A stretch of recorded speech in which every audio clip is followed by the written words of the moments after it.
So at ito na nga may nakita ko.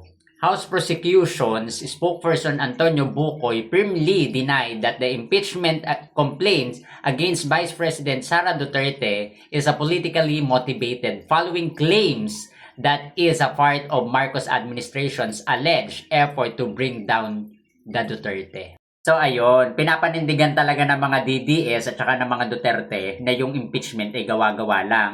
Paano naging gawa-gawa yun? Bakit hindi ba kayo makapag-imbestiga na yung ebidensya na ipinupukol sa inyo kasinungalingan at kayo ang tama? At bakit nyo pinipigilan na litisin?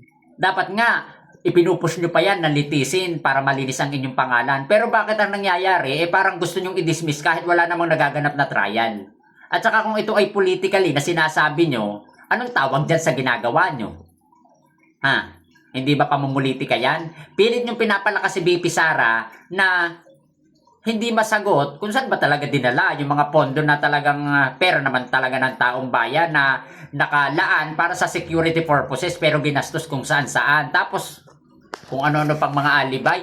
Pinapahaba nyo lang ang usapan mga Duterte, pinapahaba nyo lang ang mga usapan mga DDS, sagutin nyo na lang kung saan dinala talaga ni BP Sara at kung saan ginamit yung confidential fund para natatapos na. At saka huwag nyong pigilan ng impeachment dahil ang impeachment ang makakapagsabi kung malinis talaga si BP Sara o talagang nagnakaw. So ayun ha.